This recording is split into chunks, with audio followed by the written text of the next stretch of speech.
You are known, Dr. K, online as the authority to help people unlock their motivation, to help them unlock more meaning in their life. But you have a really cool backstory for how you got into this field of work. Could you just tell me a little bit about like your story? Yes. So my parents moved here from India. I'm the child of immigrants. I was born in the United States. Both of my parents were doctors.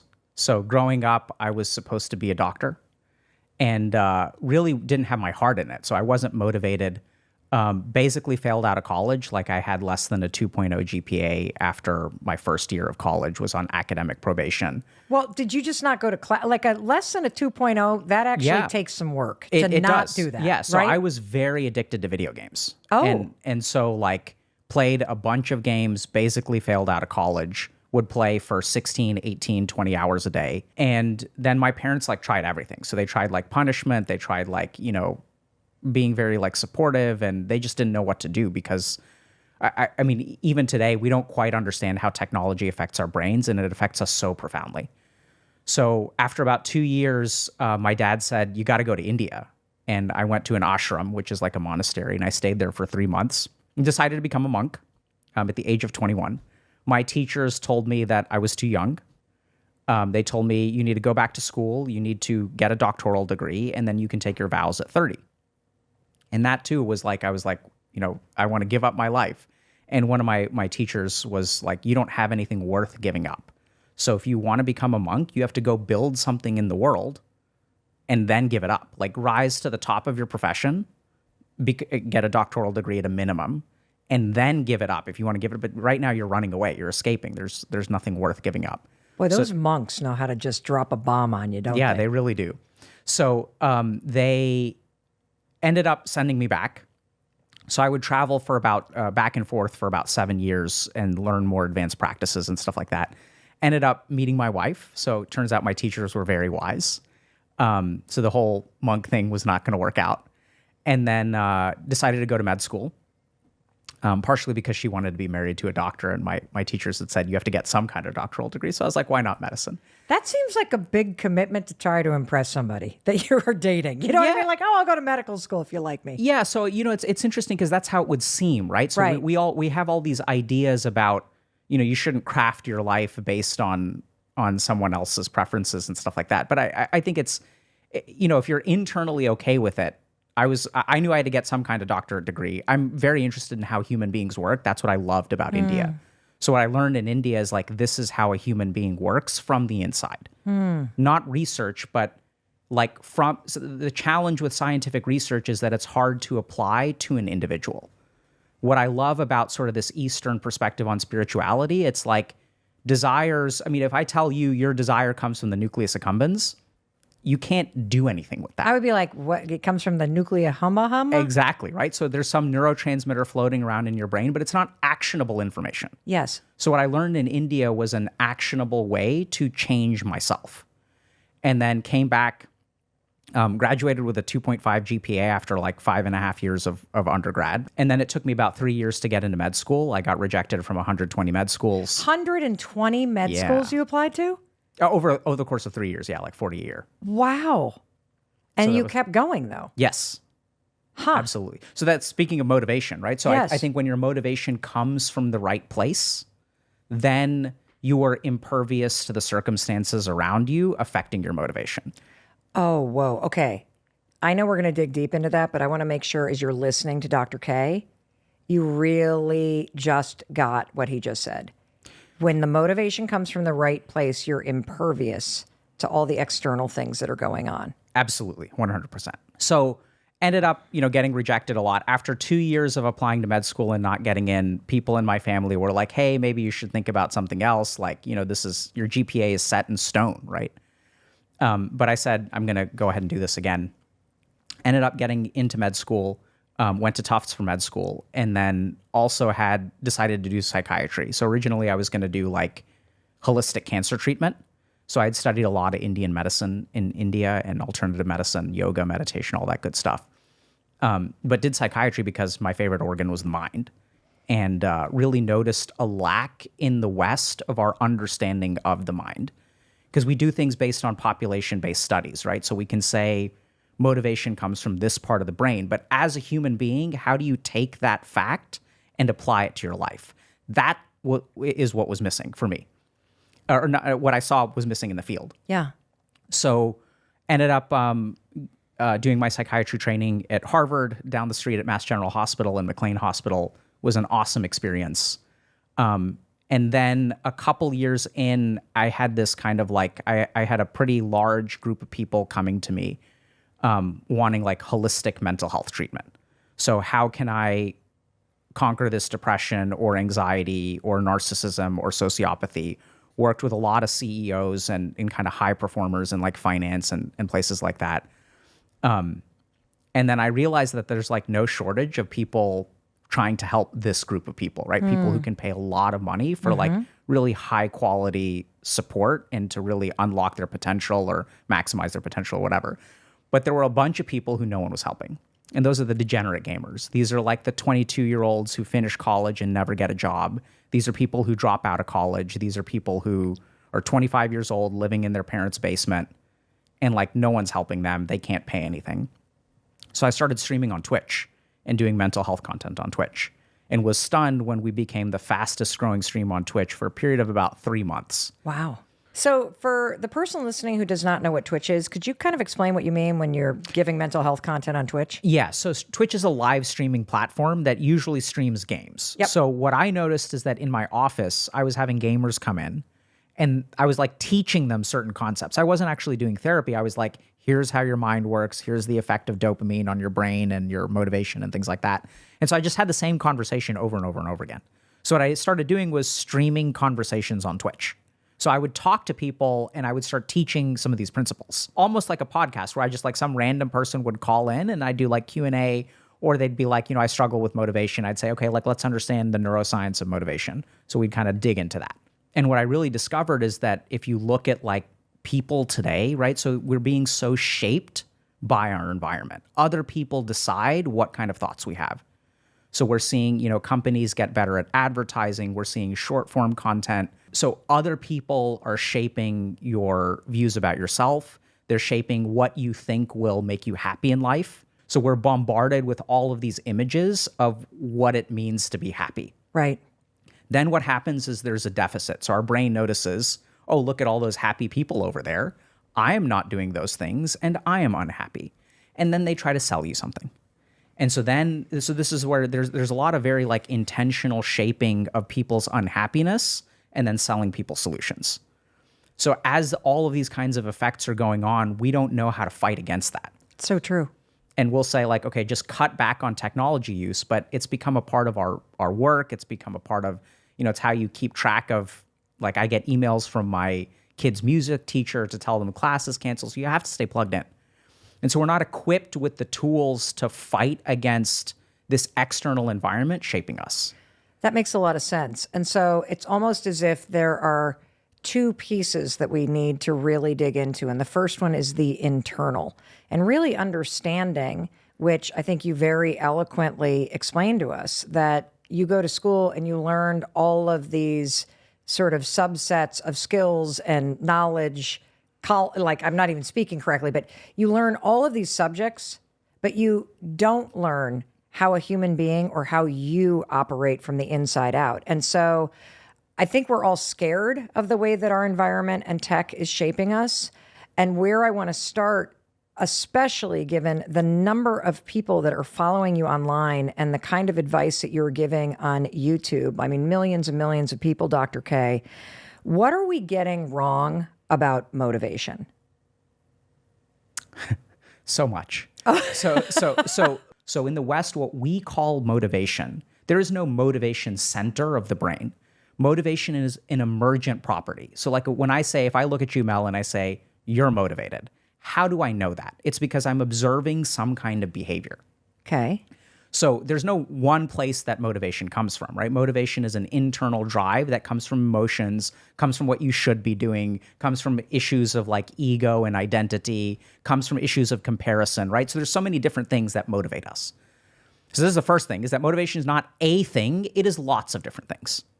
And I think the second thing the biggest mistake we make with motivation is that we try to increase it.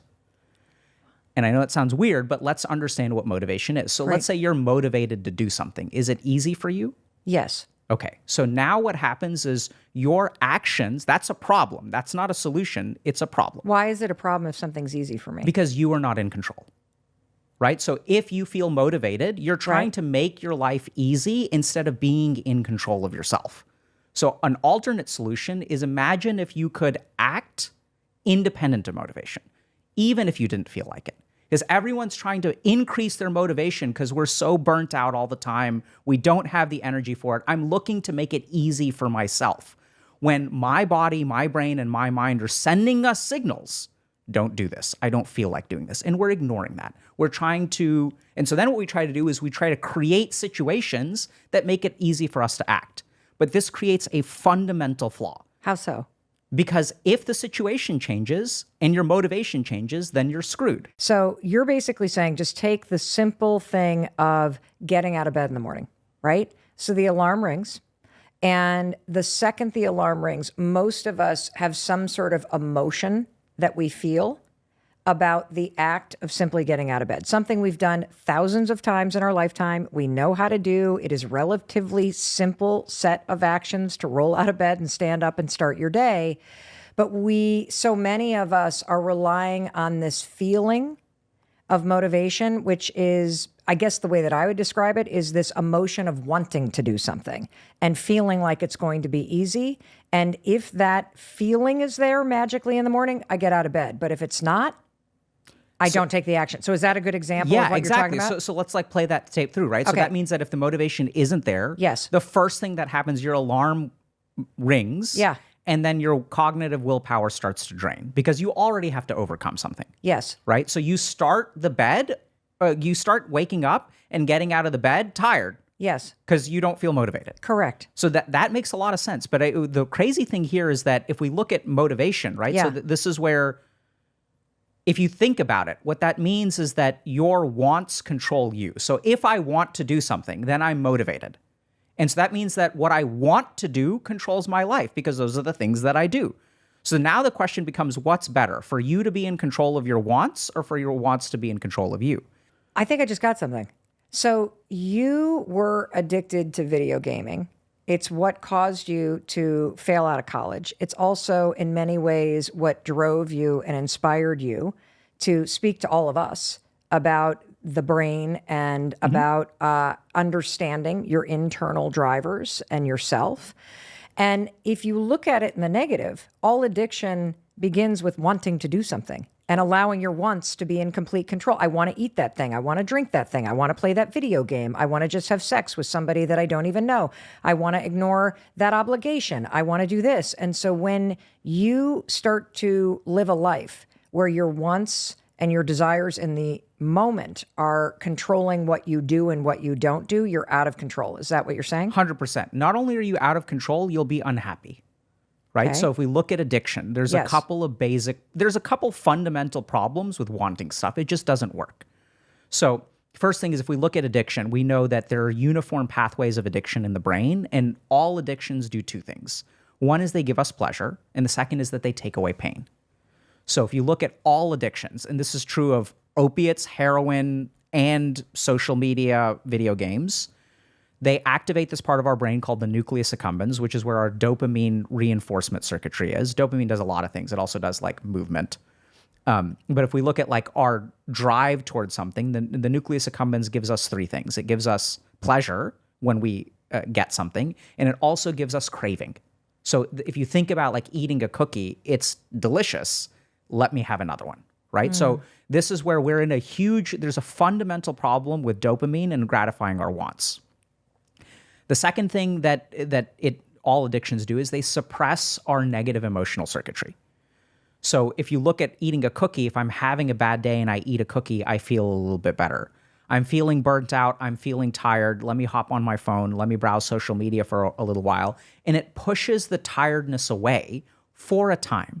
But when you get off of your phone or do you feel energized? Do you feel No. like now it's time to now I have the energy to go and cook a meal and go take care of this stuff and send an email to my boss? No, all you're doing is delaying your tiredness, right? And this is what we see with addictions, is that they suppress our negative emotional circuitry. And in my case, what was going on is I was failing out of school every single day.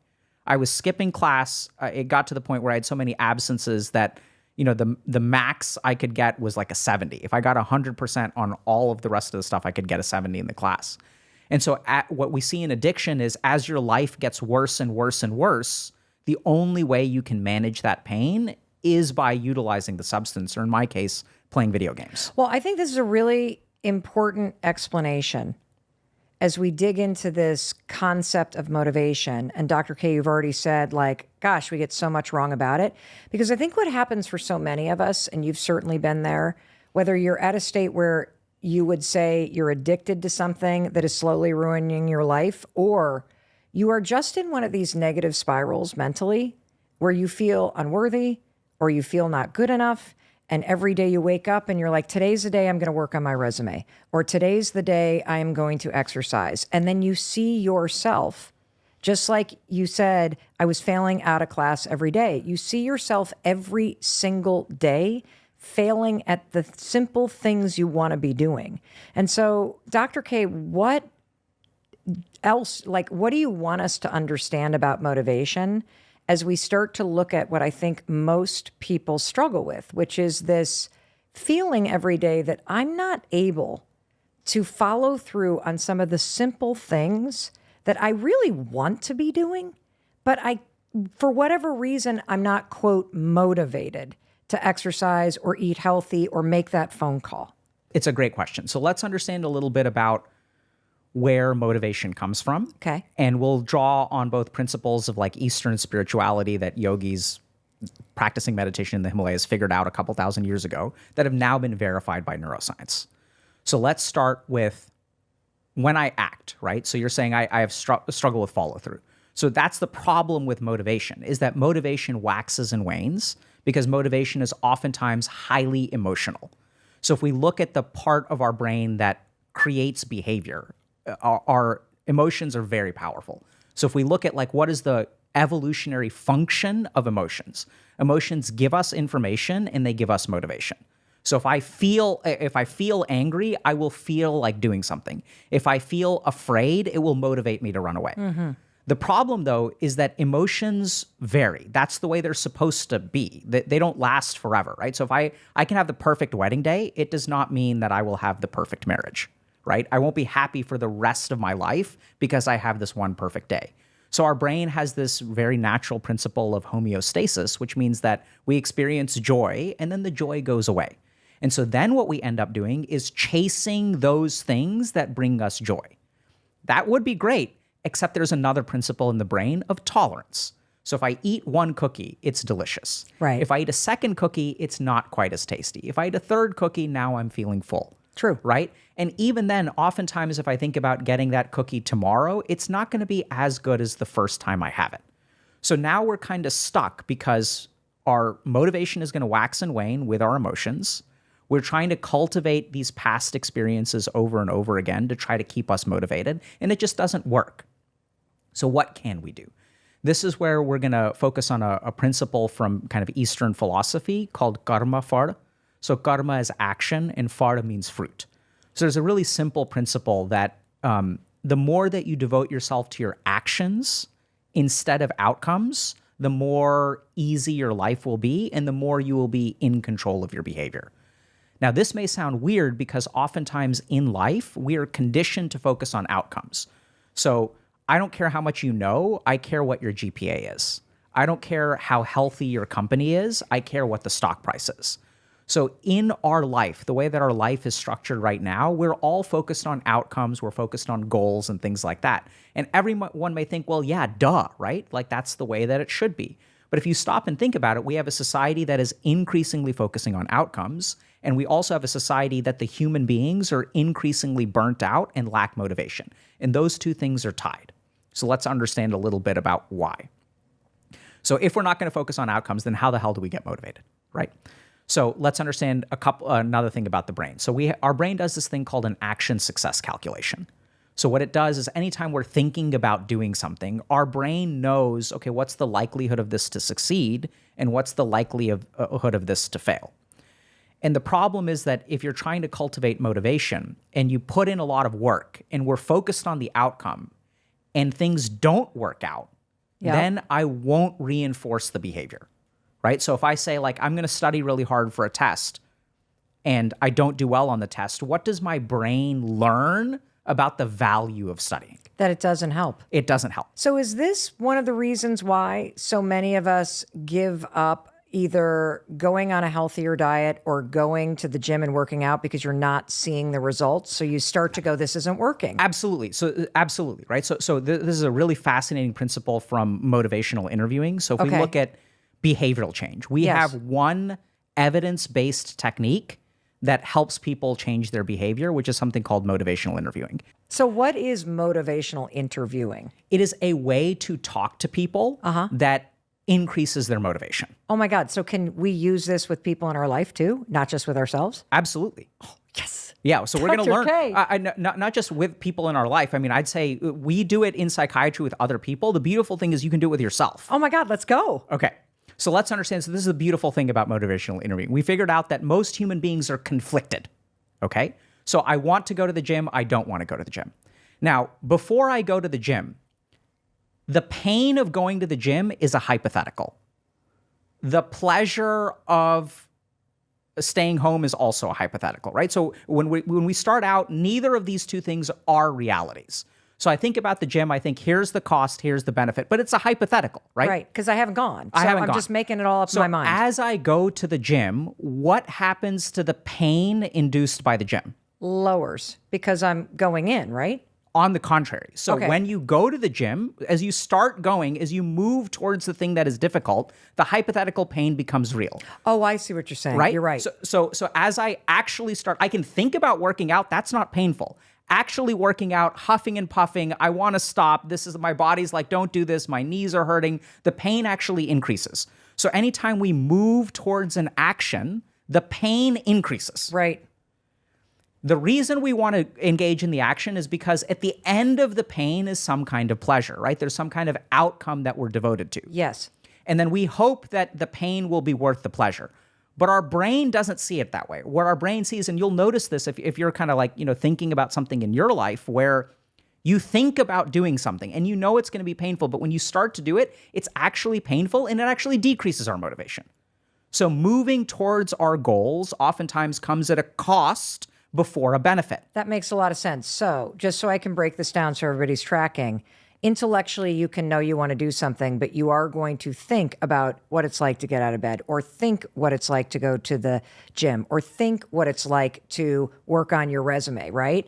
And because it's going to require you to move toward the pain before you get the payoff, motivation decreases as you move toward this thing that you really want to do. And got it. Okay. Absolutely, right? And this is also presuming that the reason for your motivation is the positive outcome, right? That's why we're motivated. Because I want to be healthy. I want that sexy beach bod. Right. But the problem is that when we actually engage in the behavior, when I go to the gym, I don't get a sexy beach bod. No. So then my brain is looking at this and it's saying, wait, what the fuck? Yes. Why are we doing this? Correct. This is just pain. There's no benefit. Yes. This is dumb. Yes. And then we wake up the next day and we're like, our brain is like, don't do that thing. And then we all get confused. This is why we need to separate ourselves from the outcome, because our brain makes this calculation and says this pain in the gym today is not worth the payoff today, obviously, right? And then it's going to turn around and it's going to say, don't do this thing. What's so fascinating is you are revealing the mechanism internally that's at play that most of us are unaware of. And so we are engaged in all of this sort of like mind battles with ourselves to try to force we're calling ourselves lazy. We're saying that we're this, like, why can't I do this? When you're simply saying, honestly, this is how your brain works. You're not going to see the result right away. You're wired to move away from the pain. And so you cannot focus on the result because that is not going to get you through this little like contradiction in your brain. Yeah, absolutely. Beautifully said, right? So what I would say is we are spending our whole lives swimming upstream. Instead of understanding our motivational circuitry, we are trying to conquer it.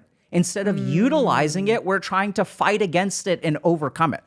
So instead, understand how your motivation works, and then you can craft your life so that like action becomes easy. And outcomes will improve too. There's like tons of data on this. So now let's start by understanding that I have this positive goal that comes with a reward. But when I think about working on my resume or going to the gym, I'm looking for that positive reward at the end. I'm not really anticipating the pain, right? So instead, what we want to do is we actually want to let go of that goal. And in motivational interviewing with someone who's addicted to alcohol, here's how this looks. So people will say, I want to be sober for a year. I will say, you can't be sober for a year. It is impossible to be sober for a year. Literally, you cannot do it. People will be like, what on earth are you talking about? You can't be sober for a year. If I said, Mel, get up right now and be sober for a year, could you do it? I don't know. I don't know. Sober for a year is not an action. You can't do it. It is not an act. Do you get that? It is an outcome. Oh, hold on. Okay. Because you're right. When you said be sober for a year, my little brain went, 365 days not drinking. Okay. Box check, box. And I jumped to, I accomplished it. I totally fell into your trap, Dr. K. Absolutely, right? So if you think about it. Well, I do want to break it down because I think the person listening and myself, we are so hardwired to think about the things that we want that you're trying to get us to understand that we've got to interrupt the way that our brain jumps to the end and start to think a different way to make this work for us. Is that what you're saying? 100%. Because I think like half the people listening are probably going, well, I'd like to find a significant other. I'd like to lose weight. I'd like to have $1 million in the bank. All goals and outcomes. And that is what is keeping, you're basically saying that kind of thinking keeps you stuck swimming upstream and not able to activate what you need in order to act in the way that you need to act. Beautifully said. So I'd love to add a couple different points to that. Let's just like tunnel down into that. Okay. So now remember that if I go to the gym, you asked about follow through. So if I go to the gym, it's painful. I don't see the yield today. So then where does the motivation of going to the gym come from? So the motivation of going to the gym comes, you wake up one day and you look at yourself in the mirror and you're like, I'm tired of looking like this. You're driven by negativity. Yes. So this doesn't work. So when your drive to go to the gym is pain. Yes. Right? So like, I don't like the way that I'm unsatisfied. Right. Our brain gets confused because we're moving away from pain into pain. And our brain is like, this doesn't make sense. So this is why people don't have follow through. They pendulum. I'm going to the gym this week. I'm not going to go next week, right? Because you're always listening to your negative part. You're saying, I'm unhappy with this. I'm unhappy with the amount of money I make. I am trying to resolve my unhappiness by engaging in, I'm unhappy with the amount of money I make. So I'm going to work harder at work, which is not a pleasant experience. So we keep on ping-ponging between like negativity and negativity. This actually makes a lot of sense. I was with somebody last night who has been in a job for 2 years where they keep promising promotion. This person keeps delivering what they're supposed to do, and it's not coming. And there's a lot of like, I can't stand this situation, and yet I don't know what to do about it. 1 week I want to quit. 1 week I'm working harder. And it is this pendulum thing that you see. And from the outside, you go, why don't you just get another job? But from the inside, you really do see somebody trapped between one situation that's painful, which is trying to double down in a job that's not working, versus the other situation that's painful, which is organizing your resume and putting yourself out there and looking for a job. And so that to me makes a lot of sense as to why we swing between these spurts of exercising and not, eating healthy and then not, drinking and then not. Absolutely. So if you look at the mechanism of that, and that's a beautiful example, what we find is there's no actual fluctuation. You are following through 100%, which I know sounds weird. What you are following through with is you're always moving away from your negativity. Right? So on this particular day, I want to be recognized. I don't like being unrecognized. I feel undervalued. I'm moving away from my undervalued. And then on the next day, you're moving away from something else. So you keep on running away from the negative things in your life and you stay stuck. You are still being controlled by those desires all the time. So consistency doesn't come from obeying whatever emotion you're feeling in the moment, right? Like that makes perfect sense. We just don't realize, we think about that in terms of things like love, right? So like, Right. oh, today I fell in love, tomorrow I fall out of love. Fair enough. We don't think about that in terms of professional life, right? That it's all just listening to your circuitry instead of your circuitry listening to you. The point of the human body, the human brain, and the human mind, these are all instruments to serve you. You don't exist for their benefit. They exist for your benefit. My arm, my tongue does not dictate what I do with my life. And yet we let our brains and our mind dictate what we're doing with our life. It's absurd. The key is to focus on the action, not the outcome. When the mind thinks about action, the outcomes improve. And when the mind thinks about outcomes, sometimes you get there, sometimes you don't. You get into this motivational problem. Okay. So kind of going back to my life, I decided I'm going to apply. That's what I'm going to focus on. And you're talking about the fact that over the course of 3 years, you applied to 120 medical yeah. schools until you got in. Until I got in, right? So, and people think like, oh, doesn't the first 10 failures weigh on you? Don't the next 10 failures weigh on you? Because that's how most of us live our life, right? Yeah. But the beautiful thing is, if you think about it, what is the difference, Mel, between applying for the to the first medical school and the 100th medical school? Well, when you think about the actual action, there is zero difference because you are filling out paperwork, you are organizing a bunch of stuff, and you're hitting submit.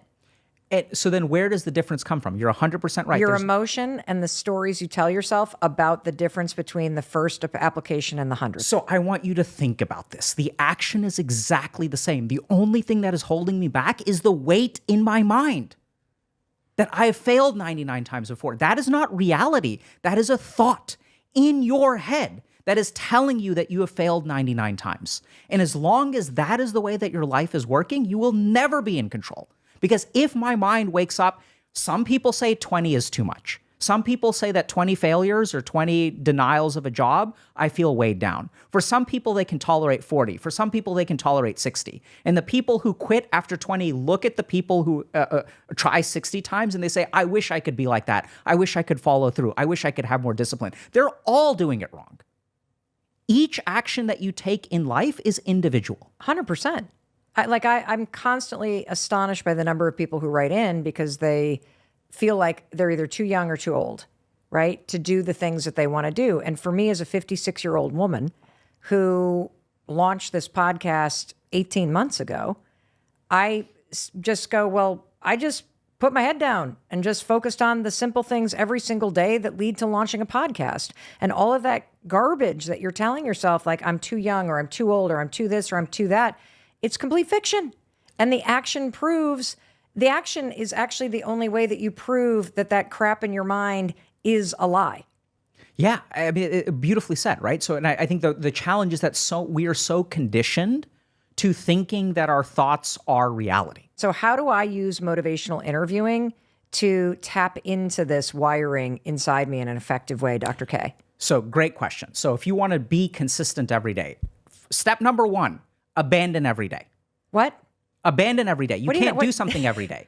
Focus on today. Okay. You see how deeply it is? Yes, I see that I'm screwed. So I'll give you a great example. So when we think about every day, successes become failures in my mind. So if I say to myself, I'm going to meditate every day, and I meditate for 39 days, and day 40 rolls around, did I meditate every day, Mel? Have I succeeded in my goal? You did for 39 days. It's still a failure. Because you didn't do it on the 40th. So now I'm looking at 39 days of success and I'm calling it a failure because I didn't do it on day 40. Crazy. I work with people who are addicted to substances, right? So my day job was an addiction psychiatrist. And these are people who will be sober for 48 days and then they will have a relapse. And then this is no longer sober. It becomes binary. And then what does the brain do? The brain says, what's the point of resisting alcohol for 39 days if we're just going to drink on day 40? We demotivate ourselves. So what we want to focus on is the action. Focus on the present. Focus on doing the thing. Motivation is garbage. Yup. Mel Robbins, one of the most successful motivational speakers in the world, just said, motivation is garbage. You see, you're making the same mistake we all make when we think about motivation. You're waiting to feel motivated first before you take action. And you've been told a lie about motivation. See, you've been made to believe that you got to feel motivated, that feeling, that emotion is going to come before the action. It's actually the opposite. You got to take action and the motivation comes. And that's why the first takeaway is motivation is garbage. Because my definition of motivation is that it's just a feeling and it comes and it goes. Okay?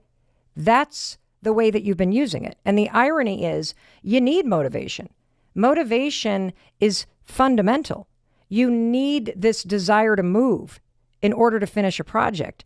You got to have motivation to get out of bed, to move off the couch, to head to that networking meeting. And here's what I want to teach you in today's episode. How to do what you need to do when you don't feel like it. That is a skill. That is what is missing in your life right now. And I know that you felt motivated before. You felt motivated when you're on a team and lots of people are yelling at you. You felt motivated when you need to pay your bills. But the truth is, when you're alone and you got something that you need to do that's hard or that's, I don't know, going to require some effort or that scares you a little bit or it's going to put you out there, guess what's not going to be there? Motivation. You're going to come up with every excuse in the book why you shouldn't make your calls, why you shouldn't go to the gym, why you don't feel like going out of bed. And that's because if you rely on the feeling of motivation first, you're waiting for something that's never going to come. That's why you've spent years thinking about what you need to do instead of just doing what you need to do. Waiting for motivation is a trap because you're never going to feel like doing the things you need to do to create a better life, period. Have you ever noticed that the little things are always the hardest things to push yourself to do? Especially when you're in a rut, especially when you feel down, especially when your problems feel enormous. How hard is it to get to the gym? Honestly, it's like next to impossible some days. Or what about speaking up at work? How many times have you sat silently, you got something to share, but you can't muster up the motivation to raise your hand or speak up? Or ordering something healthy for lunch? How easy is it to just, screw it, I'll have the cheeseburger and the french fries and the ice cream sundae for dessert instead of ordering the salad? Why? Well, because you're waiting to feel ready to make that choice. You're waiting to feel motivated to do what you need to do. This was me for a long time. Heck, I was in so much trouble several years ago. I didn't have the motivation to get out of bed and face my problems. And one of the mistakes that I was making during this period in my life is I was waiting around to feel ready to take the steps that I needed to take in order to address the stuff that was going wrong in my life. I guarantee you, you know exactly what you need to do right now in order to be healthier. You do. If you don't, you can Google it, and then you'll have a bunch of things that you could do. Knowing what you need to do just makes you smarter. The $100 million skill that I want to teach you is how you make yourself get out of bed, how you make yourself apply for that job, how you make yourself face the issues you're avoiding. That's how you change your life.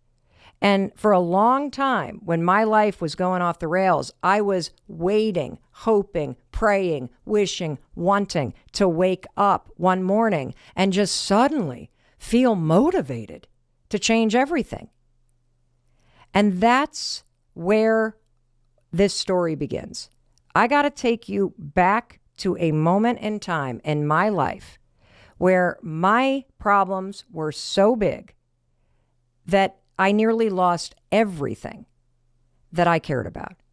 And if I had sat around and waited for motivation to strike, I would be divorced, I would be bankrupt, I would have torn my family apart, I would probably be an alcoholic, I would definitely not be hosting this podcast. But thank God, I discovered something extraordinary that's going to change your life. And so let me tell you the story. I got to take you all the way back to 2007, and this is what was going on. So at the time, I was 40 years old, and my husband and I had 3 kids under the age of 10. And my husband and his best friend had gone into the restaurant business. It had always been a dream of theirs. And the first restaurant was a small little pizza joint, 40 seats. It was an absolute home run. So proud of my husband and our best friend. And so in success, they decided to expand. And like complete idiots, we cashed out our entire life savings. We took out a home equity line because that's basically free money, right? You know, we cashed out a bunch of credit cards because what could possibly go wrong in the restaurant business? Well, basically everything did. Location number 2 was the wrong location. Location number 3 was way too expensive. And then all of a sudden, 2008 hit. And here in the United States, that was the year that massive housing market collapse happened. And we found ourselves $800,000 in debt. Chris and his best friend were not able to make payroll. I then lost my job, and everything started to spiral. And here's the thing.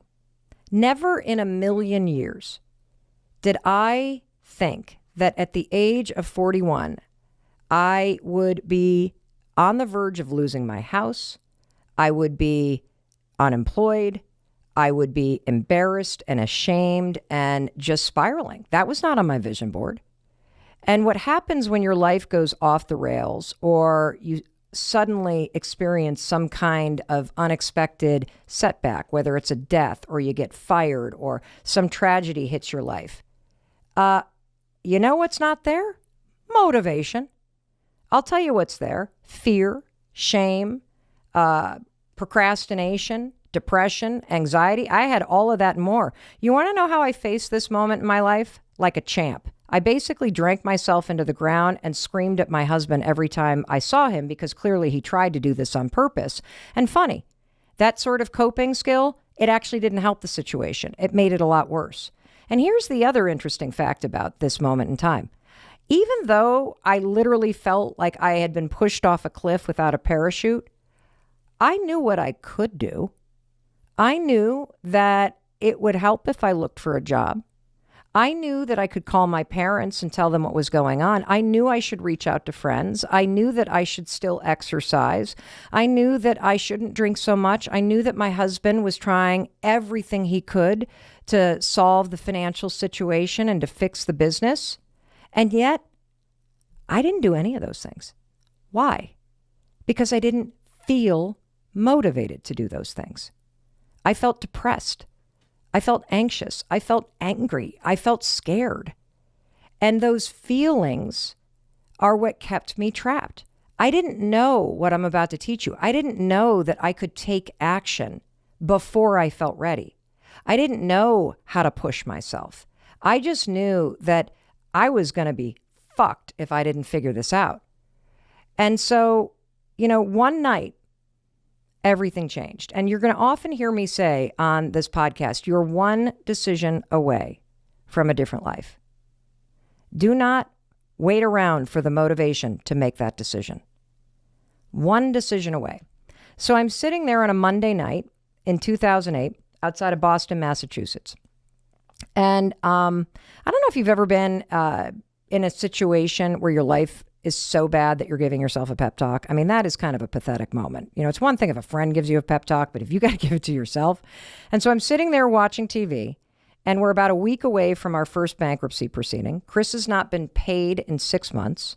My checks are bouncing left and right. We have pulled our daughter out of town soccer because we cannot afford the $125 fee. I am hiding from friends. We have not paid the mortgage in months. It's just a disaster. And I'm watching TV and I'm giving myself this pep talk. And I'm like, all right, that's it, Mel.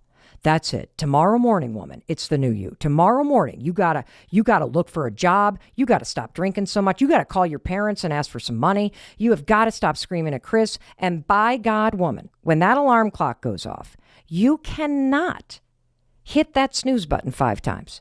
You cannot lay there like a human pot roast marinating in fear. You, woman, have got to get out of bed and you have got to get those kids on that bus. And all of a sudden, across the television screen, I saw a rocket launch at the end of a commercial. 5, 4, 3, 2, 1.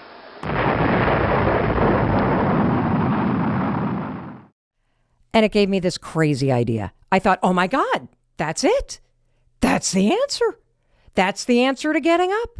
Tomorrow morning, when that alarm clock rings, Mel, you are going to launch yourself out of bed like a rocket ship. You are going to move so fast that you won't be in that bed when that anxiety and that depression pins you there like a gravity blanket. You are going to launch like a rocket. Now, it could have been the 4 bourbon Manhattans I had that gave me that idea because I was drinking an awful lot back then. But for whatever reason, I'll never forget it. It was a Tuesday in Massachusetts. And that's the very first time I saw it. And when I first explain this to you, I really want to pause for a second. Because the truth is, I didn't know how to do this. I didn't know how to push myself. I was the human example that was the opposite of motivation. I don't even know what that word is. All I knew is that nobody was coming, that nobody was going to ride in on their white horse and fix this situation, that nobody was going to pay my bills. Nobody was going to fix the restaurants. Nobody was going to force me to look for a job. That as much as I wanted and wished that somebody would fix my life, that it was my responsibility to do it. And that I had to figure out how to push myself. And that's the second takeaway from this episode. No one's coming. No one's coming to do the work for you. All those things that you want in your life, all the dreams that you have, they are your responsibility. And the only thing that has been missing is this hack that I'm about to teach you. You have made the same mistake that I made, which is waiting and hoping I would wake up one morning and feel courageous and motivated enough to do the things I needed to do. And so when you embrace the idea that motivation's garbage and no one is coming and it's your responsibility and you are capable of doing this, that's going to change your life. So let's go back to the question that I get from everybody, which is, I get it, Mel, I get it, but how? How do you push yourself when you don't feel like it? That's the $1 million question. So let's go back.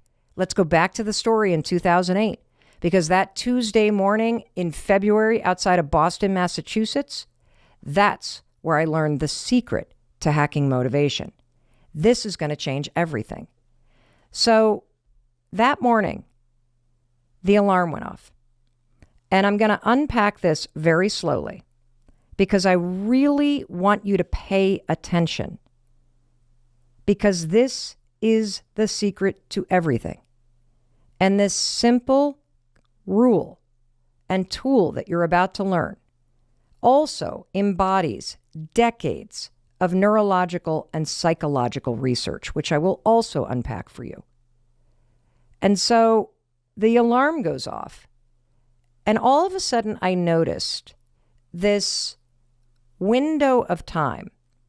It's a moment where you hesitate and you think about what you need to do instead of doing what you need to do. It's unmistakable when you see this moment of hesitation. It's a habit. We all have it. The alarm goes off, and I immediately remember the rocket launch. And I remember that declaration that I had made the night before. I'm going to launch myself out of bed like NASA launches a rocket. And instead of doing it, I started thinking about doing it. And as soon as you start thinking about doing something, you open this window of time. I call it this 5-second moment of hesitation. And inside of that moment where you start to think, and that morning in 2008, I started thinking, ugh, I don't want to launch myself out of bed. It's cold. It's dark. I don't feel like it. This bed is so warm. How the hell is this going to help anything anyway? I don't want to. And inside all of that thinking is where the anxiety and the excuses and the depression and the overwhelm, where it all starts to spin. And I could feel my hand reaching for the snooze button because it had become a habit to wake up and think about getting out of bed and instead hit the snooze button and delay what I needed to do, numb all the thoughts. And as I'm reaching for the snooze button, I don't know what came over me. But that morning, for whatever reason, I just started counting backwards. The same way that NASA does. 5, 4, 3, 2, 1. And then I moved and stood up and I'm like, whoa, that's weird. And I went on with my day. And then the next morning, the alarm went off and I remembered the rocket launch. And immediately I started thinking about doing it instead of doing it. And again, the excuses roll in and I again feel myself reaching for the snooze button. And I count backwards, 5, 4, 3, 2, 1. And I stand up. Weird. The third morning is when it really kicked in for me because I heard the alarm go off. I remembered the rocket launch thing. I started thinking about it. I don't want to. It's dark. Who cares? I count backwards, 5, 4, 3, 2, 1, and I stand up. Now, I want to stop here for a second and explain a little bit of the research. So, researchers, psychologists, neuroscientists explain this 5-second window this way. There are two types of people. There are people that have a bias toward thinking, which is the habit of hesitating and thinking about what you need to do instead of doing what you need to do. And then there are people that have a bias toward action, which is having the habit of being able to push yourself to take action regardless of how you feel.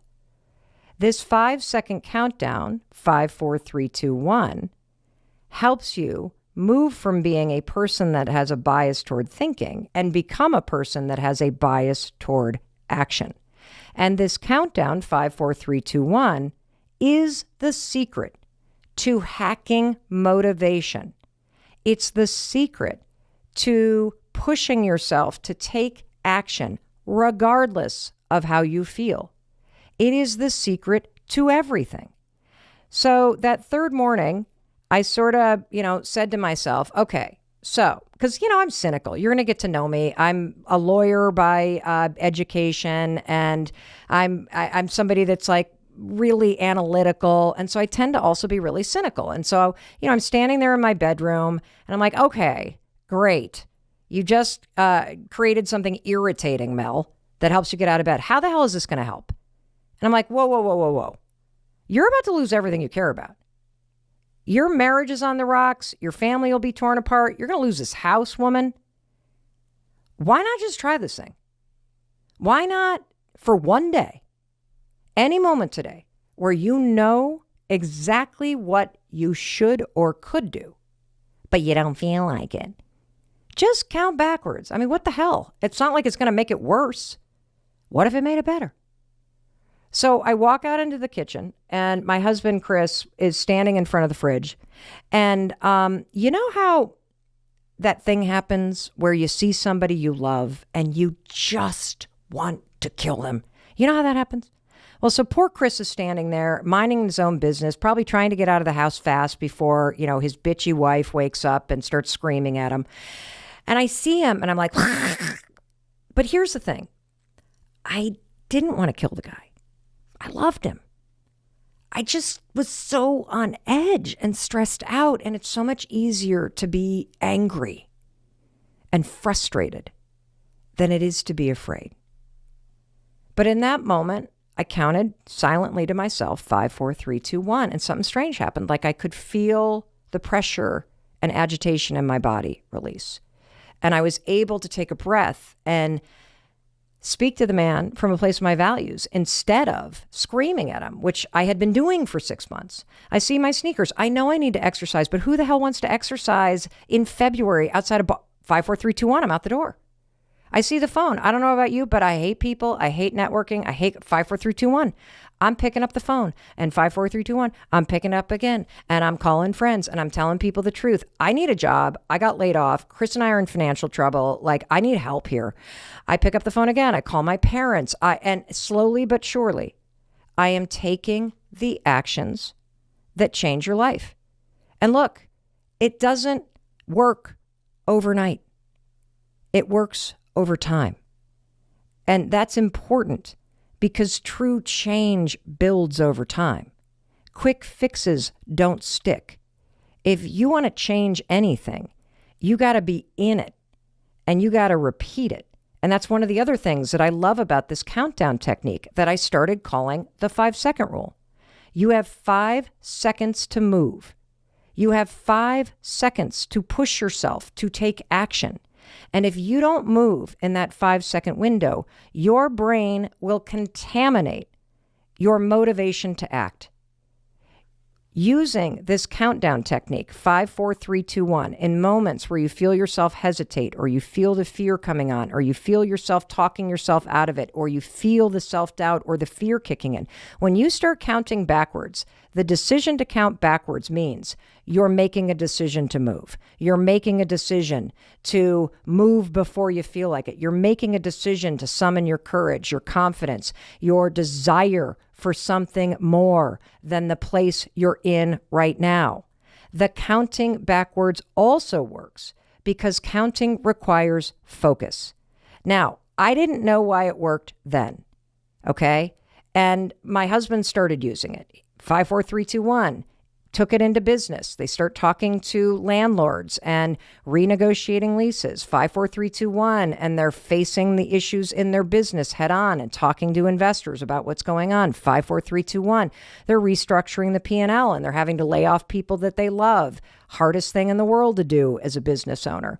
And so step by step, decision by decision, using this 5-second rule and the countdown technique, my husband and I were able to make the decisions and take the actions that aligned with where we wanted our lives to go, instead of waiting around to feel ready to do it. We were able to push ourselves 5, 4, 3, 2, 1 to take action, to get where we wanted to go instead of sitting where we were hoping motivation would show up. That's why this thing works. And, here's the truth. I never intended to tell anybody about this thing because, first of all, it sounds kind of stupid. Okay, wait a minute, Mel. You're telling me if I just count backwards, my life is going to change? That sounds kind of dumb. The other reason why I didn't tell anybody about this little 5-second rule thing is because I had no idea why it worked. I just knew it worked. I didn't know if I had tapped into some ancestral witchery and this was some magic spell. I didn't know if God was just giving me this little gift. I just figured this was this secret thing that came out of the sky in a moment of desperation, and Chris and I would use this and it would be our little thing. Well, that all changed in 2010. So, a couple years goes by. We've been using the 5-second rule to get out of bed, to exercise, to get our marriage back on track, to get the drinking under control. I get a job as a local radio host for $25 an hour in order to, pay bills. And we're just moving and shaking and all this stuff is happening, okay? And so what ends up happening is in 2010, I get a call from a college friend saying, hey, I got somebody that's putting together a conference in San Francisco and they need somebody to talk about job change. And Mel, you have changed your job more than an ABBA cover band changes costumes in a set. Would you be willing to go give a talk in San Francisco about changing your career? And then she said the magic words. They're going to give you 2 free plane tickets and 2 nights at the St. Regis. And I thought, oh my God, Chris and I haven't had a vacation in 4 years. We have liens on our house. Hell yes, I will give a speech on a stage in San Francisco. Now, here's what you need to know. I had never given a speech on a stage in my life. I just wanted a freaking free vacation. So we head out to San Francisco. And this conference happened to be the first ever TEDx conference that was put on. And at the time, TEDx was not like the thing that it is now. None of the talks were online. This was the first spinoff. And so there was almost no training. And if you've ever seen my TEDx talk, you are witnessing a 21-minute long panic attack. Literally, look closely at about minute 1, and you will notice that I have that neck rash that people get when they get really anxious or when they drink too much. And by minute 19, I was so spun around and anxious. I was basically floating in the air. I completely forgot how I was supposed to end that speech. And I look out into that auditorium and I go, oh, I know. I do this thing. I call it the 5-second rule. The moment you have an instinct to act, you got to move within 5 seconds or else your brain will kill it. And then I said, thank you. And I was so out of my mind, I gave out my email address. I left the stage. Chris was back there staring at the floor. I'm like, that was horrible. He's like, it wasn't that bad. And I'm like, that I am never giving a speech again. And then something crazy happened. A year later, TEDx put that talk online. So now we're talking 2012. Another year passes. I don't even know it's online. I'm busy now, working full time. I've got healthcare benefits. We still have liens on the house, by the way, but we're making the ends work. Chris has left the restaurant business. He's getting sober. He's becoming a yoga instructor. He's healing himself. He's doing all kinds of stuff. And I'm just like doing whatever I can to pay our bills. And all of a sudden I start getting all these like emails from people. And by people, I mean strangers. And it was people around the world writing to me because I had given out my freaking email address. And they were telling me, Mel, holy cow, I saw that thing in San Francisco and I've been using the 5-second rule for 18 months and my business is on pace to double and I'm present with my kids. My gosh, Mel, I've been using this 5-second thing to reach out to executives and they're responding back. Hey, Mel, I saw that 5-second rule talk you gave and I have taught it to my team. We've been more productive in the last 48 hours than we have been all year. Well, why? Well, you're not selling anything if you're thinking about selling something. The 5-second rule cuts through that bias we have toward thinking about what we need to do, and it pushes you to do what you need to do, which is why people around the world use it now to be more productive, to sell more, to grow businesses, to lose weight. Like the ways that you can use this are just absolutely endless. Should you teach this to your kids? 5, 4, 3, 2, 1, and read. You might want to be careful with that because they will use this with you, you know. My kids use it with me all the time. It's totally annoying. One of the things that has been just absolutely amazing is that we hear from medical professionals and from people around the world every single day who explain that the 5-second rule is so effective at helping them stay sober. I mean, just listen to my friend Kyle. Not only has 5, 4, 3, 2, 1 helped me overcome an addiction to the snooze button, but it's also helped me to stay sober and away from substances. Even in finding out that my grandma's cancer was back this weekend, where normally that would send me into a spiral to make some choices that were not in my best interest. 5, 4, 3, 2, 1. I'm able to stay strong for my family, keep my career going, and continue the good progress I've made after 3.5 years of sober. Way to go, Kyle. Here's the thing. When strangers start to write to you about how they're using something you put out into the world to change their lives, I felt this obligation to not only share the 5-second rule and share other people's stories, but I felt an obligation to understand exactly why this thing worked. And so for the past 7 years, I have been engaged in a extensive research project about the 5-second rule. I've talked to the world's leading neurologists and psychologists and experts in habits. And what I've come to understand is this. The 5-second rule and the act of counting backwards, 5, 4, 3, 2, 1, is called metacognition. That is a simple word that means brain hack or cheat code. That means we can use a metacognition technique like the 5-second rule, 5, 4, 3, 2, 1, as a way to switch gears intentionally and cut off the part of the brain where you are sabotaging yourself and tap into the part of the brain where you can take control. In habit research, the 5-second rule is classified as what they call a starting ritual. A starting ritual is a positive trigger that triggers positive habits, positive new behavior. A starting ritual is something that interrupts an old pattern. And when you start counting backwards, 5, 4, 3, 2, 1, you're interrupting the old pattern, whether that old pattern is a habit of worrying or a habit of having self-critical thoughts, or whether it is a pattern of reaching for a glass of wine as you're cooking dinner. The second you feel the thought engage, or you feel yourself reaching for the snooze button or reaching for that wine, start counting backwards, 5, 4, 3, 2, 1, and you interrupt the old pattern or habit. When you get to 1, now your prefrontal cortex is engaged, and you move and replace the old pattern with the new, healthier, positive pattern. You replace the negative thought with a positive thought. You replace the glass of wine with a mocktail. You replace the snooze button by throwing your sheets off and standing up. That's why this thing works. And one of the reasons why, because I think I said, very clearly, I never intended to share this with anybody. This went viral on its own. And the reason why I believe it went viral on its own is because it was meant to. And I was the person, for whatever reason, that the universe selected to be out there sharing it.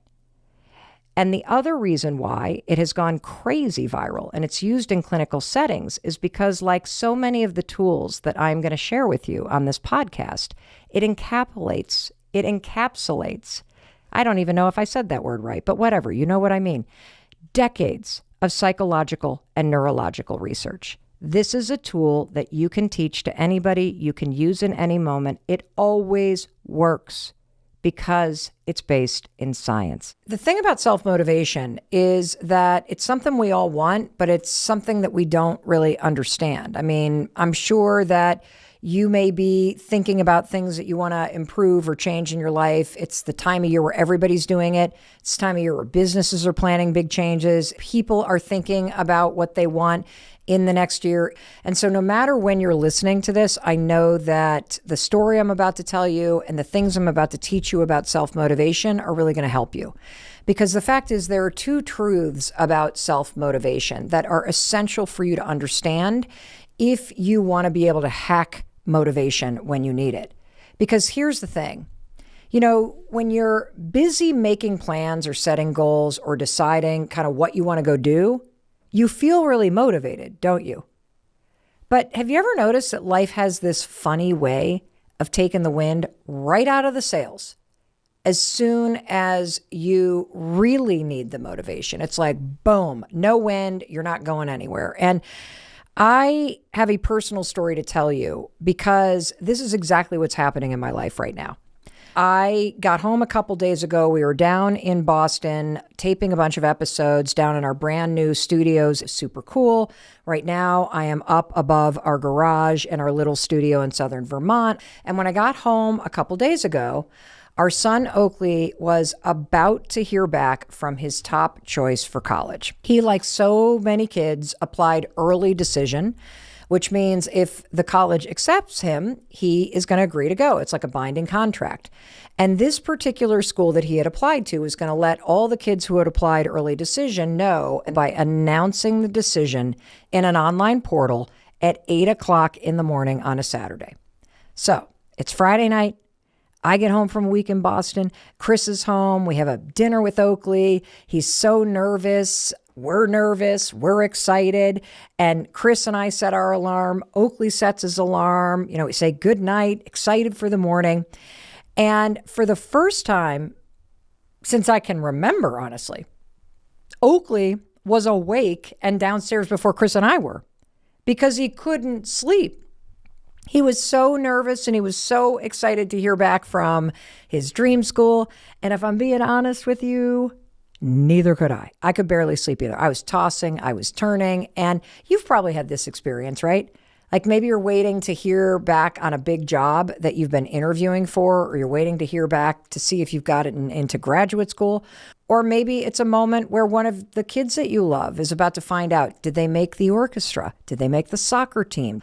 And I got to tell you, I was so excited for him because I watched him pour himself into the application for this college over the last couple of months. I mean, he's been writing and rewriting essays. He's been gathering up the recommendations. He's been working hard to keep his GPA up. And you could tell he not only really wanted this, you could tell he was willing to pour himself into it, right? Because unlike his sister, Kendall, he wasn't going to be auditioning for anything. And unlike a lot of his friends who excel in sports, he wasn't getting recruited by a school. And this particular school doesn't do interviews. So his one shot was how he could present himself as an applicant on paper. And as somebody who is dyslexic, that's basically your worst nightmare. But he went for it. And that morning, standing there in my PJs, I wasn't really nervous. I mean, I was so excited. I was excited because it wasn't just about the college application, but I've seen how hard he's worked for 4 years straight. And I know that all these schools are now crazy competitive, but I said to myself, look, you don't need to worry about this, Mel. He's put in the work. He's in the zone of what the school is looking for. And, you know, when you see him on paper, he did a good job. He's got a sick GPA. He's the captain of 2 varsity sports, senior mentor, won these awards, blah, bitty, blah, bitty, blah, bitty, blah. If you've heard him on the podcast, he's a great kid and has awesome emotional intelligence. So here we are. His stomach is in knots. I'm really excited. We're gathered around the kitchen island. Chris places his hand on Oakley's back as he cracks open the laptop, logs into the portal, and then it's silent for about 10 seconds. And Oakley pushes back from the island and goes, ugh, it's a no. I didn't make it. We sat there in silence. I don't know how much time went by. I honestly thought it was going to go a different way. I thought he was going to thread the needle on this one. And then Oakley said, they didn't even defer me. I mean, I was like flat out rejected. The only thing that I could say was, that sucks, buddy. And I'm really proud of the fact that you went for it. I'm really proud of how much work you put into it. And he kind of hung his head down low. And I said, well, tell me what you need me to do to support you today. Do you want me to make you your favorite bolognese sauce for dinner? Do you need us to just leave you alone? And he said, sure. Bolognese sounds great. And then he said, I just need some time. And he kind of shrugged off the hugs we tried to give him. And he went right back up to his room and shut the door.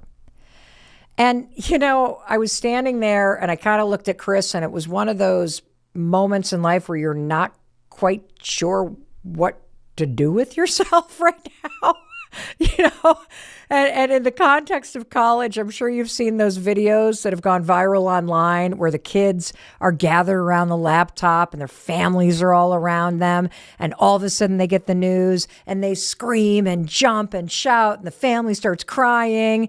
And I kind of thought that was going to be us. I don't think I've ever seen a video online of the moment where somebody gets rejected from their dream school. And yet, life is full of rejections. It's full of setbacks. It's full of heartbreaks. And you can know that intellectually, but boy, is it hard when it hits. And it's hard when it hits you, and it's also hard when it hits somebody that you love. Thankfully, I am smart enough at this point in my life that I knew that that was not a moment to kind of crank up the motivational pep talk, right? Because that's the last thing that you want to hear when your dream school says, nope, you're not good enough for us. Or that job that you've been interviewing for says, sorry, you don't have what it takes. And there's a lot of layoffs happening right now. In fact, someone that is in my family just got laid off after working somewhere for 10 years, just completely out of nowhere. Their boss didn't even know it was coming. I'm sitting here talking about college applications with Oak. And the fact is, you can pour years of your life into something. And all of a sudden you hear, nah, I think we're going to go in a different direction. And when that happens, let's just not even mince words. It frickin' sucks. And you do need to wallow in it. You do need to take some time. You do need to feel sad or frustrated. You do need to let all of that come up because you know what? Those are very appropriate emotions. In fact, they prove that you're mentally healthy because when you work hard for something and you don't get the result that you were working for, it does sting. So don't rush past that feeling. But now let's talk about what comes next. Because one of the hardest yet most important skills in life is what you do after you've been rejected. That's what we're talking about today. How do you self-motivate? How do you pick yourself back up? How do you motivate yourself again when you feel like life just punched you in the face? And that's exactly what's going on in our house right now. Oakley now has, as I'm talking to you, exactly 11 days to complete all the remaining applications and essays that he needs to work on in order to apply to other colleges. And it's because he was so motivated and excited about this one school that he figured, oh, all the work that I'm doing for this, it'll help me get the other stuff done. And I'll wait until I hear and hopefully I'll get in. And if not, then I'll complete the other ones later, right? It's easy to do that when everything's in front of you. But now here we are, 11 days to complete all this.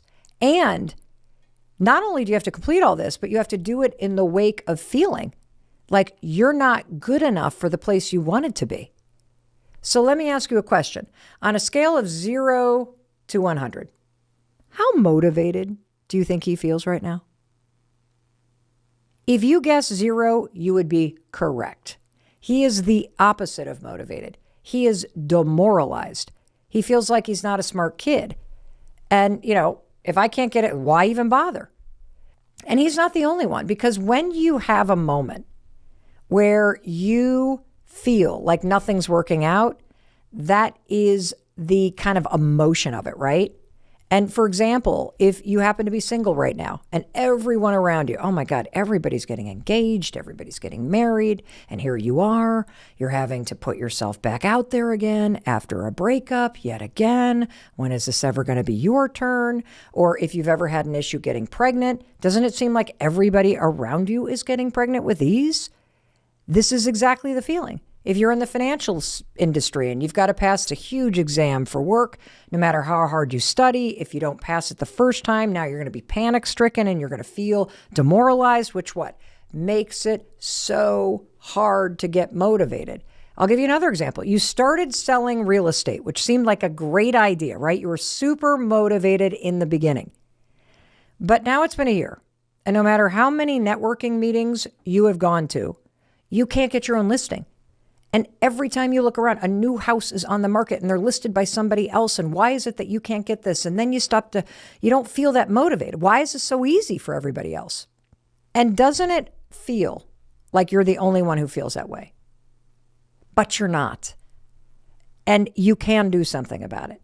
And if you're in the position that I'm in right now, which is I'm the mom watching this go down with somebody that I love, and intellectually, I'm sitting here saying all the stuff I say to you all the time on this podcast. This is happening for a reason. Intellectually, of course I know he's going to end up in the right place, exactly where he needs to be. Of course I know that college does not define who you are. Of course I know all this. But you can feel two things at once. You can know that everything's going to be okay. And you can also feel in your heart something breaking, right? And that doesn't change the fact that I can't want this for him. He has to want it for himself. And the truth is, I can't motivate him. And we're going to get into why I can't motivate him. Do you know what I would give right now to have motivation on tap? Wouldn't it be so cool that instead of going to a bar for a pint of beer, if you could walk into a bar for motivation and just grab that handle and pour a pint full of liquid motivation and boom, all of this emotion is gone. All of a sudden you're super excited. That would be so amazing. And I want to stay on this example for just a minute of what I'm going through, because I think everybody can relate to the dynamic here, whether you're the one that's been rejected or you're the one that's concerned about somebody who is. Because what our son does or doesn't do in the next 11 days potentially determines what the next 4 years of his life could look like. And that family member of mine who got laid off after working somewhere for 10 years, what they do or don't do over the next few months can really matter in terms of what happens next. And that takes us back to our topic. How do you motivate yourself when you don't feel motivated at all? I don't know about you, but I never feel like getting out of bed. I mean, just this morning when the alarm went off, my first thought was, ugh. And then when I walked into the pantry and saw 2 piles of laundry on the floor that needed to get done, it was another, ugh. And then I looked at an email from work, big mistake. Hey, Mel, could you send over that presentation you're working on? Yeah, when I finish it. Can I tell you the truth about motivation? Because I know you're looking for the truth about motivation because you're listening to this episode.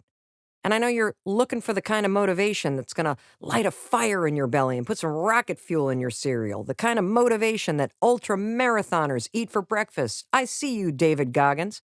The kind of motivation you need, but you don't often feel. So I want you to know you've come to the right place because however you're feeling today, maybe you found out the budget for your project was yanked, or maybe you're working on a goal forever and it feels like you're never going to get there. Or your big dreams are feeling like a gigantic big burden. Maybe you've been stuck for a day, a whole week, or maybe you're feeling so unmotivated. You just feel unmotivated about life in general. Well, you've come to the right place, my friend, because I've got something simple to tell you. The single biggest secret to getting the life you want is understanding 3 words I don't want you to ever forget. Are you ready? Here they are. Motivation is garbage. You've been told a lie. You don't need to feel motivation. You need to understand motivation. If you look up the word motivation, you will learn that motivation is the driving force behind your actions. Now, that's what the dictionary is going to tell you. But I'm going to give you a different definition because it's going to help you understand motivation better.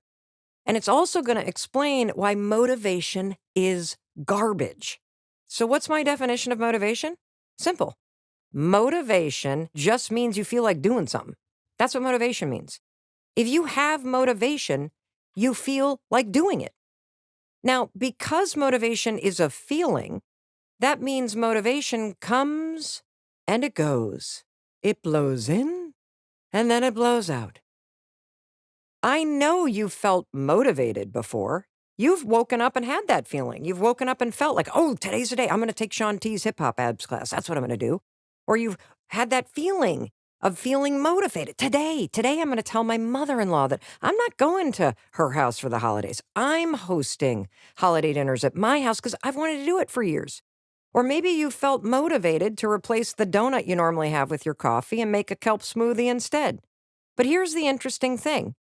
By the time you get out of the shower, your, quote, motivation to change, that feeling of wanting to do it, it is gone. That Shaun T class, it looks insanely hard. And by the way, you haven't seen the inside of a gym since before quarantine. You don't feel motivated anymore. And your mother-in-law, she's probably going to play the victim. So you don't feel motivated anymore. And kelp, I mean, come on, kelp is kelp. Your new life, it can wait until tomorrow. That's because motivation, it's fleeting, particularly when you feel nervous or afraid. Now, you may feel motivated to make changes, but it's very rare that that feeling of wanting to do it is going to translate into action. So that's why motivation is garbage. Because if you're sitting there relying on motivation, if you're sitting there waiting to feel like it, if you're waiting for more of it to launch you into action, it's never coming. Waiting for motivation is a trap because you're never going to feel like doing the things you need to do. And that's why the days of your life start to stack up one after the other, year after year. It's why sometimes life feels like Groundhog Day, or that every day blends together like one boring ass stretch of a highway. That's why it's so easy to get stuck. Because when you're waiting to feel motivated, you're never going to do it. So now that you understand that motivation is garbage, it's not coming. Motivation is just feeling like doing something. You can also understand why you can't rely on it. You're never going to feel motivated when you need to feel motivated. See, when my life turned upside down last year, I didn't want to get fired from my talk show. I didn't want to have to deal with a pandemic. I didn't want to have to reinvent my business. I didn't ask for this. And I bet all of the things that happened to you, you didn't ask for it either. And here's the thing. When the you know what hits the fan, you're not going to feel motivated to go out and reinvent yourself. I know I certainly didn't. I had to force myself to do it. My friend didn't want her husband to walk out on her for somebody else. She's not motivated to move to a new place and upend her life and face this mess. She has to force herself to do it. I know that you also have something going on that you're not motivated to do. You don't feel like doing it. You know you need to face it. You know you need to make the change, but you just don't feel like doing it. Well, you're going to have to force yourself to do it too. Look, I get it. If you're going to change anything about your life, you're going to have to face the unknown.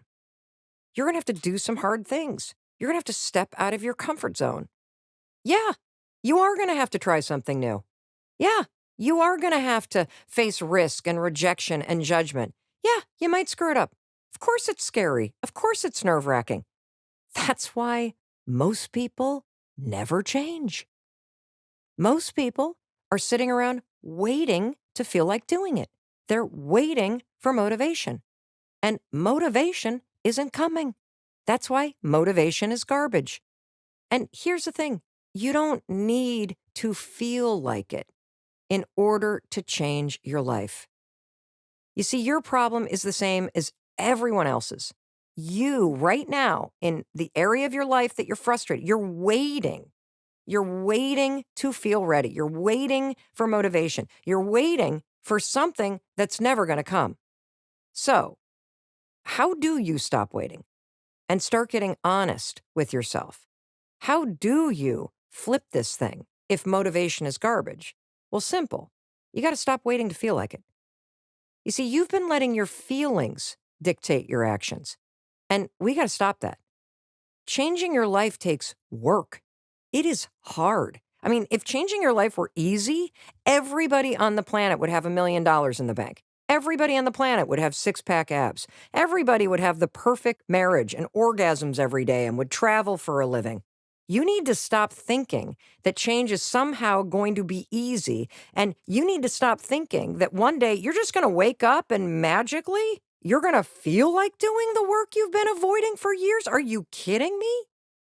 Stop waiting to feel motivated. This is a massive mistake, and it's costing you your happiness. It's costing you the changes you want to make. You got it? Good. Now that you're ready to stop waiting, you're like, all right, Mel, all right, I got it. I got it. It's a feeling, and I'm not going to feel it. Let me tell you what you got to do next. We're going to flip this whole motivation mindset on its head. This is a concept I call parent yourself. You got to be the parent in your life because you know what? No one is coming to do the work for you.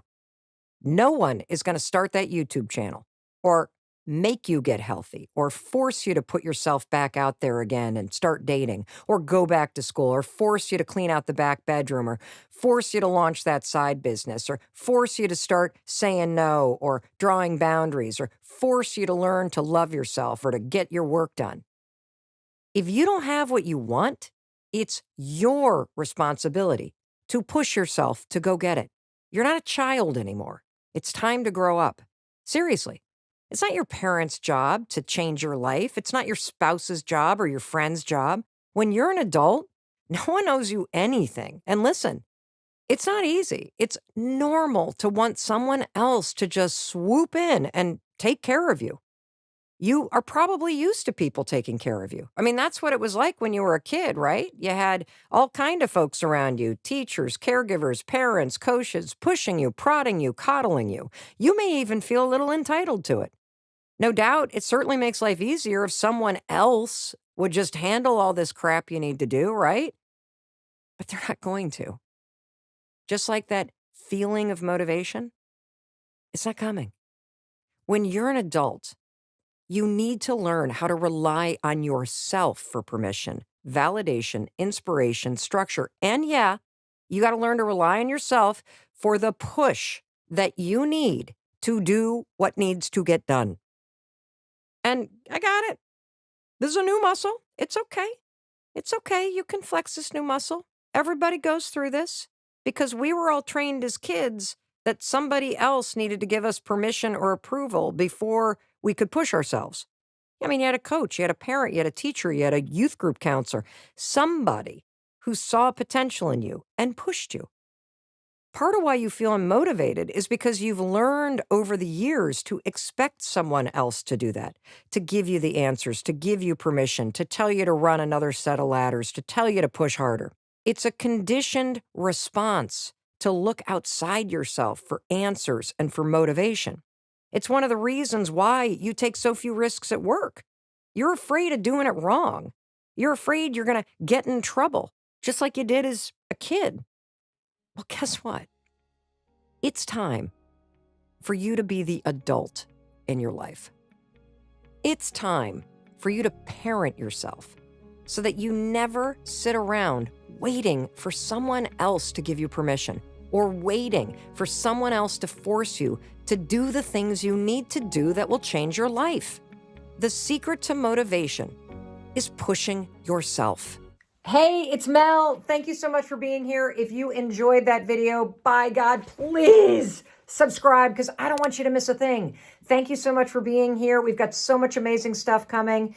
Thank you so much for sending this stuff to your friends and your family. I love you. We create these videos for you. So make sure you subscribe. Mwah.